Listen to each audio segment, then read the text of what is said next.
Good morning to everyone and welcome to my channel, and it's me again, ang inyong chismosong Kaalda Vlogger. Gusto ko munang magpasalamat sa inyong lahat sa mga walang sawa na tumatangkilik, nanonood, sumusuport at sumusubaybay ng mga content ko here on my YouTube channel. So huwag ninyong babaktawan o lalaktawan tong ating topic for today's video. I'm sure na hindi ninyo pagsisisihan na pinanood nyo ito mula umpisa hanggang hulihan, and syempre wag kayong mag-i-skip ng segment, okay? And don't forget to share this video, okay? So dumako na tayo sa ating main topic for today's video na very interesting. Sino mga nakakaalala guys ng Kali serye? 'Di ba? Sino yung mga nag-relapse noong napanood tong episode na to sa Itbulaga? Dahil ito nga guys, grabe, ang lalaki na pala ng kambal ni na Alden Richards at Maine Mendoza sa Kaliserye. So, ito na guys, watch this. Mamaya ipapaliwanag ko sa inyo ng buong buo. So, ito na guys, watch this. Dati po, Dati? Saan? sa Kalye Serye po. Ha?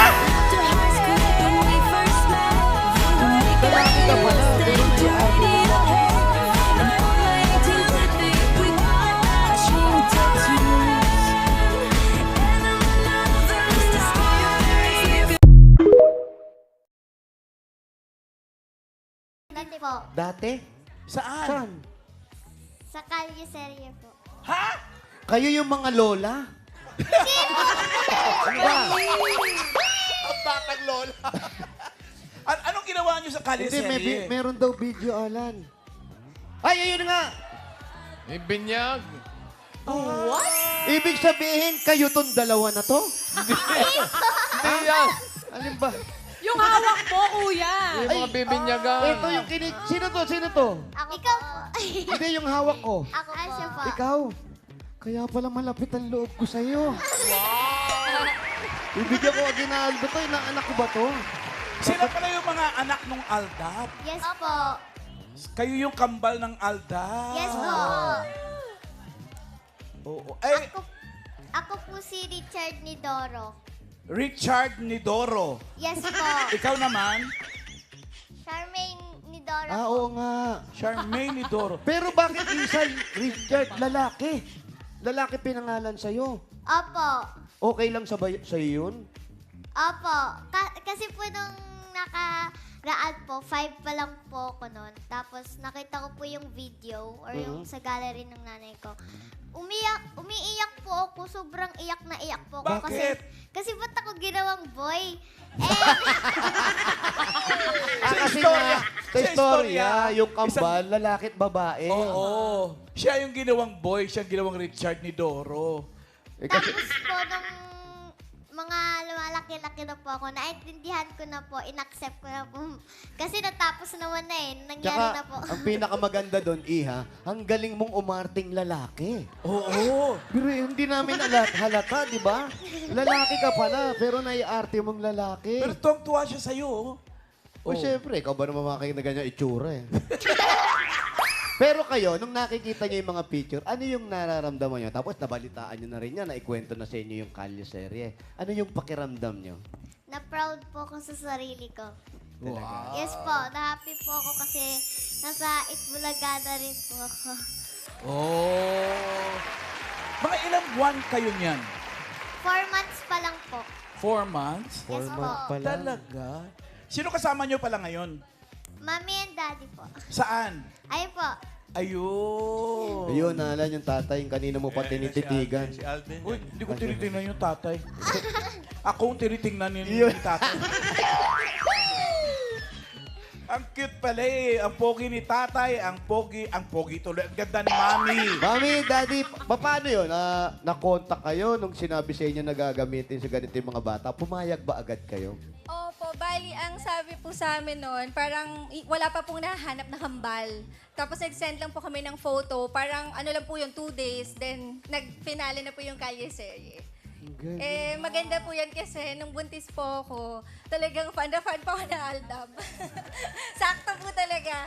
Nung nanganak po, yung performance pa lang po si Kambal nun. First, ano po nila yon TV exposure. Opo. May iba kayong ano? Sila lang po, Ah, bossing. sila lang. Opo. Kambal. Napakaswerte Ganda lang nitong kayo. dalawa na. At kung nakita nyo na ngayong recap, so once again si Titi o sa mga admins, dumako na tayo sa ating main topic for today's video. Gaya nga ng sinabi ko kanina, sino yung mga naparelapse and syempre mga napatrowback at naghanap sa kalyeserye noong at na-curious na nga dito sa mga batang ito. Dahil 'di ba sinabi nila sila yung gumanap na kambal ni na Alden at may na sila Richard Nidoro at si Nidora. Dahil guys, perfect na dahil you heard it right, talagang sila talaga yan at syempre kitang-kita naman talaga sa pagmumukha ni Maine or sa mukha ni Maine na talagang naparelapse siya at talagang napa-throwback talaga siya at hindi siya makapaniwala na sila na pala yun, sila na pala yung anak nila ni na Alden at Maine. Grabe no, napakabilis ng panahon, parang kailan lang napakabata pa lang ng mga yon, 'di ba? Tapos ngayon or napaka-baby pa nila, tapos ngayon nako malalaki na sila si Kylie at si Nicole. Grabe in real life. 'Di ba? Kitang-kita kay Maine talaga yung bakas ng tuwa and syempre yung pagre-relapse niya, syempre may kinalalaman na naman kay Alden yung nagpaalala sa kanya, no?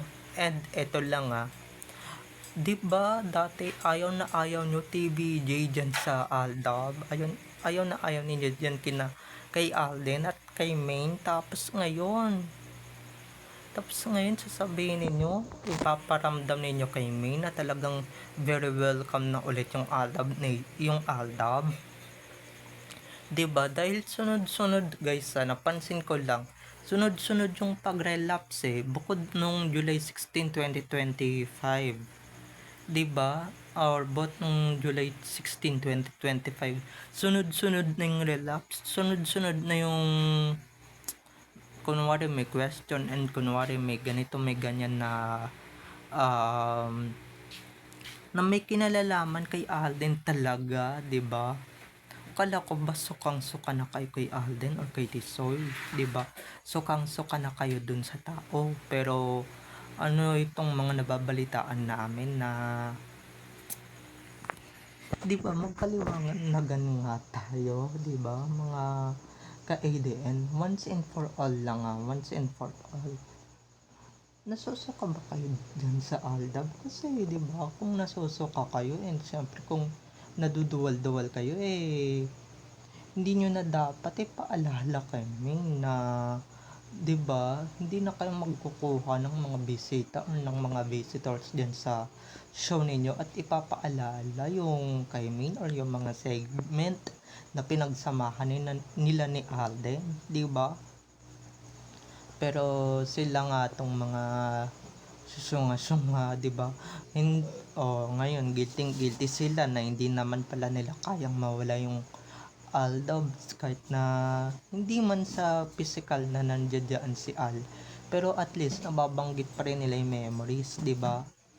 Pero huli na ang lahat, 'di ba? Hindi namin talaga makakalimutan yung mga pinagsasabi ninyong mga walang hiya kayo na keso ganito, ganyan ganito na Aldab, 'di ba? Na ayaw na kaya nga nabuo yung Sarsuela kasi nga ayaw ninyong ipaalala yung Aldab, 'di ba?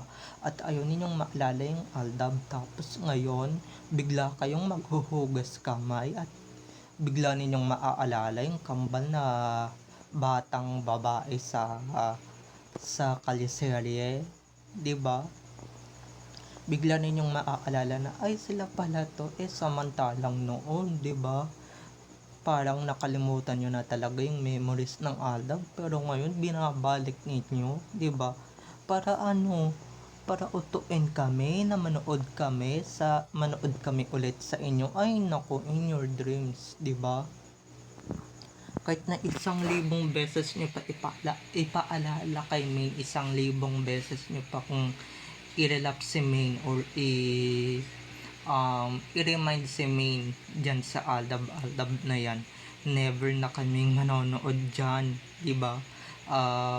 Oo, pwede kayong mag-bring back memories, mag-bring back, lay down to memories, pero never na kaming manonood dyan, never nyo na kaming mauuto, kaya nyo lang naman ginagawa yan eh, di ba? Magkaamin na tayo, kaya nyo yan ginagawa, kaya nyo yan ginagawa kasi nga wala na kayong viewers at talo na kayo ng Showtime, diba? Ikaw ba naman, paano ba naman kayo hindi tataas yung ratings ninyo nung mga nakaraang araw? Wala lang naman si Meme Vice, diba? At sunod-sunod yung panggagamit ninyo ulit sa Aldab, diba? Aminin na natin, diba? Kahit nawala dyan si Alden, halatang halata naman talaga, halatado naman na dire-diretso pa rin yung panggagamit nila sa Aldab. Kahit yung pangalan lang, di ba? Yung serye, yung... Tapos ito namang si Main, di ba? Ewan ko lang kung si Main to. Siyempre, pag-usapang Aldab, talagang kailangan na si Main talaga yung pumasok, di ba? Anong malay naman dyan nung ngit pa at tanga na si Clowny, di ba? Wala nga siyang memories, hindi nga niya napag-aralan yung Aldab eh. Di ba? Hindi nga niya aral kung ano yung ikikilos niya pagka binabanggit yung Aldab eh, di ba?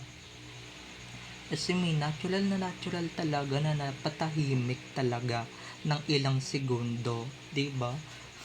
Ilang segundo at ilang minuto siguro halos yung ikinatahimik ni Main or ikinasilent ni Main din sa naalala niya, di ba? Nako, pag salita pa namang kalyeserye at salitang Aldab, ay talagang number 1 na mapapareact dyan at number 1 talagang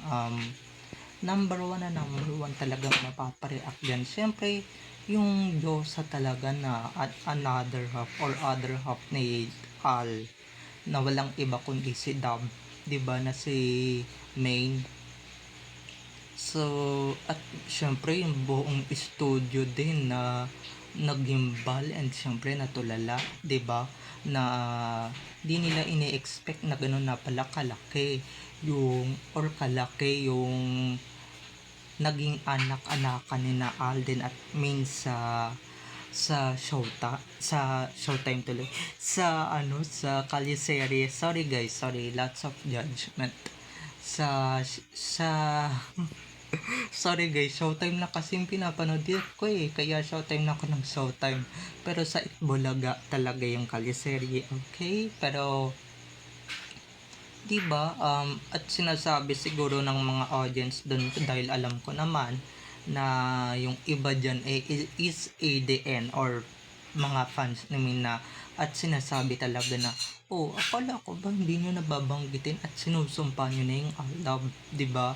Kasi yung Aldab talaga many years ago hindi na nila talaga binabanggit yan, binabasura na nila, maski yung mga memories talaga na binaon ng Aldab or na galing din sa Aldab is talagang binaon na sa hukay ng walang hiyang management and syempre ng Itbulaga. Tapos ngayon bigla ninyong ipapaalala, bigla kayong magre-relapse, bigla kayong mag-trip down memory lane, di ba? Anong klase yan, di ba? Kayo pala yung mga klase ng tao na walang paninindigan at walang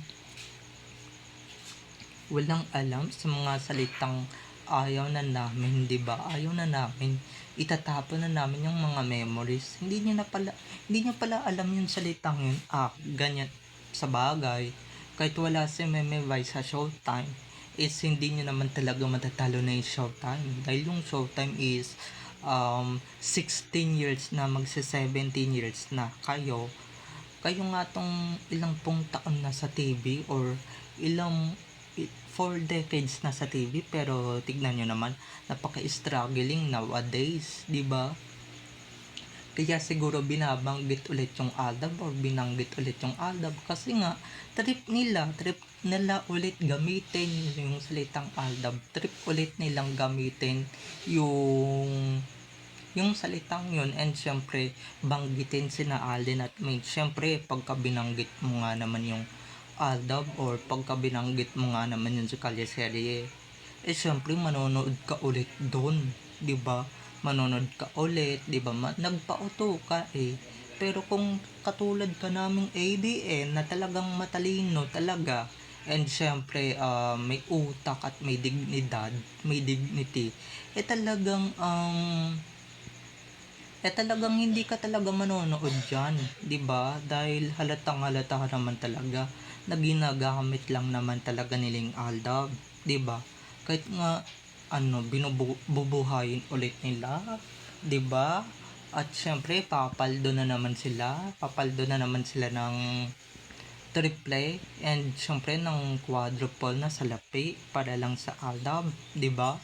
Dahil alam naman na natin, guys, pagka yung Aldab talaga is papaldo talaga sa commercial, aanhin mo yung ratings na mababa, pati yung, di ba, yung advertisers nila din mababa, yung advertisement, yung mga ads na pumapasok sa kanila talagang mababa. Kaya ayan, basang-basa ko na yung mga tao dyan, lalong-lalo na akala nyo naman tuwang-tuwa yung mga kampon ng legit Dabber Cards ba yun, at syempre anong sila, tuwang-tuwa sila na nababanggit ulit nila yung Aldab and syempre si Alden.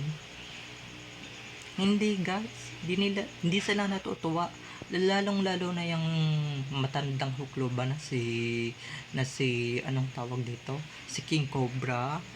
Akala nyo ba tuwang-tuwa yan?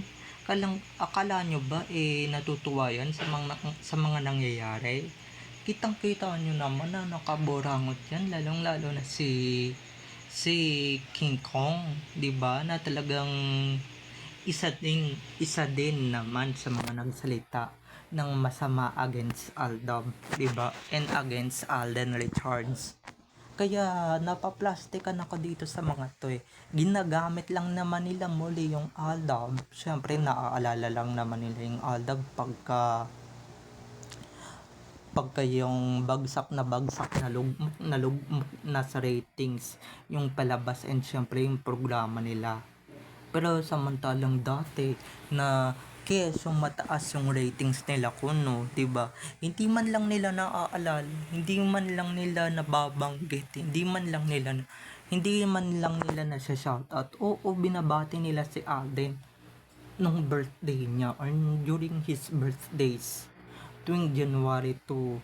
Pero pa rin sasabihin mong babanggitin ulit nila yung Aldab, babanggitin ulit nila, isa-shoutout ulit nila, 'di ba? Yung magbabalik ulit sila sa memories ng Aldab. Ay nako, napaka-painful yan sa TVJ.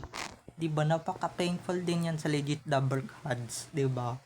Lalong-lalo na sa mga tao doon na nagulat rin talaga.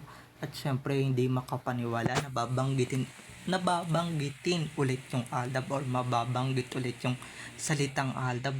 Dahil ilang beses nang inavoid yan 'di ba? Ilang taon nang inavoid yung Aldab na yan.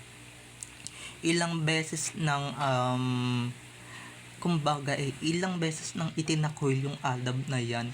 'Di ba? Maski nga dito sa GMA kahit nandiyan si Alden 'di ba? Hindi nga nila binabanggit yung Aldab 'di ba? Hindi nila binabanggit yung salitang Aldab and syempre hindi nila binabalikan yung Kalyeserye, 'di ba? Kahit na sabihin na nating July 16 pa yan, 'di ba? Ilang years na ba nakalipas ng July 16 since 2018 pa hindi na nila binabanggit yung Aldab, 'di ba? Hindi na nila binabanggit yung Kalyeserye or syempre hindi na nila